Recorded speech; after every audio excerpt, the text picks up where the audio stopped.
Now your forecast first on the 4 on 5. All right, good afternoon. It is now 4 o'clock on this Thursday. Outside, some clouds, but we're also seeing some sun looking off to the west. That's a view from our studios. Moving towards 7 p.m., partly cloudy and 77 degrees. Though surf getting rough out there at Orange Beach. That's the view from our Sweat Tires camp with those double red flags flying. 78 degrees this evening. And over to Pensacola Beach we go from the generator guys. You can see the camera getting shaken around from some blustery winds. We'll see a temperature of 78 degrees later this evening. Of course, all eyes on Helene. Hours away now from making a landfall. We're going to take a look at the latest track just in from the Hurricane Center as the 4 on 5 starts right now. And Helene is now a major hurricane barreling towards Florida's Gulf Coast. Straight ahead, we have live team coverage from Pensacola to Tallahassee. Local coverage you can count on. You're watching WKRG News, the 4 on 5. I'm Cherish Lombard. This is the 4 on 5, and we're glad you're here. Hurricane Helene is, of course, our big story at 4, predicted to make landfall very soon in the next few hours. We have live team coverage across the Florida Gulf Coast as this Category 3 storm continues to intensify while inching closer to Florida's Big Bend region, just over 100 miles north of Tampa, which includes Apalachicola and Cedar Key. Tallahassee is also in Helene's direct path, and our live coverage begins with Kristen Curry, who is there now. That Big Bend area just dealt with a Category 1 hurricane last month. Debbie, the impact from Hurricane Helene will be much greater, unfortunately, Kristen. Yeah, absolutely, Cherish. And it's interesting because the last time Tallahassee has taken a direct hit was back in 2016 with Hurricane Hermine. We know Hurricane Helene is likely to be much larger and much stronger, but they've had those glancing blows like what you said with Hurricane Debbie last month, and even Hurricane Idalia last year, Hurricane Michael 2018, that Category 5 that hit the Panhandle. That was just west of the Tallahassee area. But we know, the Tallahassee area is known for their big tree canopy. You can see some of those trees behind me, those tall, slender trees, unfortunately, have a very high risk of coming down when you're talking about winds of 90 to 100 miles per hour, wind gusts, that is. And so we anticipate power outages. We anticipate inland flooding with over half a foot of rainfall here in Tallahassee, but people are taking it seriously. We've seen boarded up windows in town, sandbags. One local restaurant manager told me he's been in Tallahassee for 14 years. Never once has he boarded up windows until today. So we're hoping that everybody else is following suit and heeding those warnings.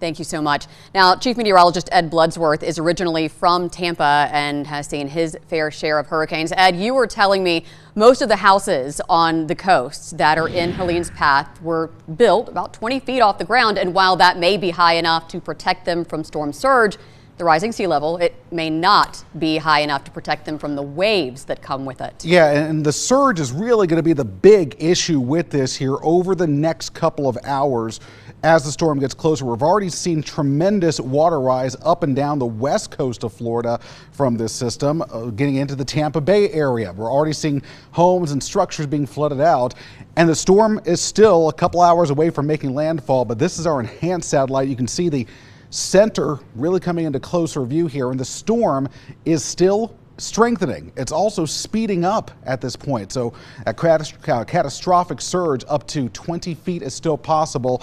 And now with the winds at 125 miles per hour, this still means that we could get to Category 4 strength of 130 miles per hour. That is now the projected wind speed right at landfall, and that is when all of the really significant surge is going to come in along Apalachee Bay in the Big Bend of Florida between 7 p.m.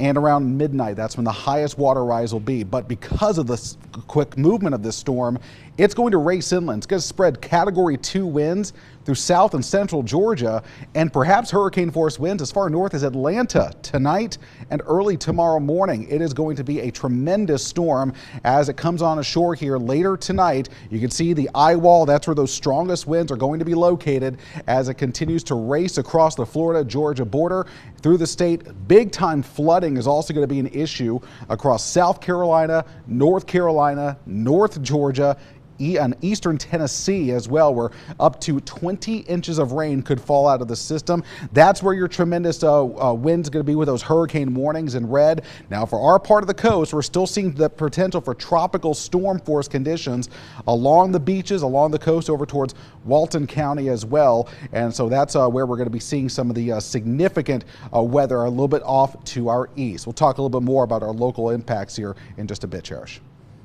When severe weather threatens the Gulf Coast, we send out the weather beast. Meteorologist Grant Skinner is joining us live from the beast, with the beast, I should say. Grant, you are in Walton County, which is now under a tropical storm warning. That's right, Cherish. And winds over the next several hours are going to continue to increase as the storm gets closer and closer to this area.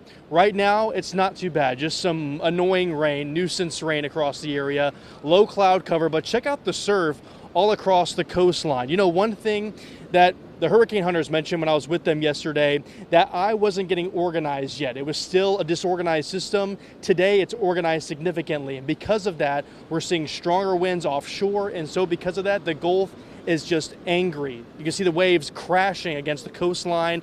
There are still some folks out here trying to enjoy the last moments here this evening until it gets a little bit more rough throughout the evening hours tonight. But right now, rain isn't coming down too hard. Throughout the rest of the evening, though, rain will continue to spread inland, and with that, strong gusty winds across this area, expecting tropical storm conditions within the next several hours, with those gusts up to 50, maybe 60 miles per hour along some of our coastal spots. As you move inland, that's when you have that inland flash flooding threat. Again, a lot of heavy rainfall over some of these areas. So and a lot of folks still down here, only tropical storm conditions for this part of the area. The strongest winds, of course, off to our east, parts of the Big Bend, where they're expecting winds, again, hurricane force, major hurricane conditions across parts of those areas. And we also have a Darius. Darius is out along the coastline over in Okaloosa County. Darius, what can you tell us about conditions over there?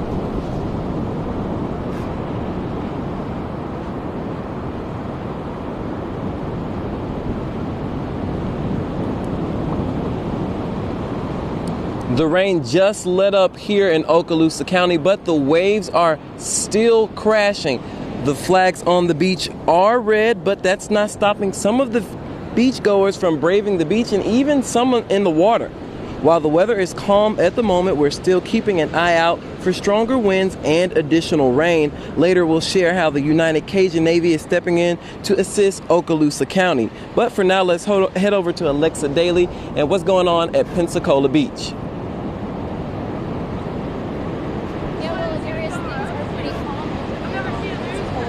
But we are starting to see some of those indirect impacts from Helene, like this strong wind that you can see as Helene is expected to make landfall to our east. Double red flags were flying over Pensacola Beach today, and some surfers were out taking advantage of that high surf that's kicked up in the Gulf.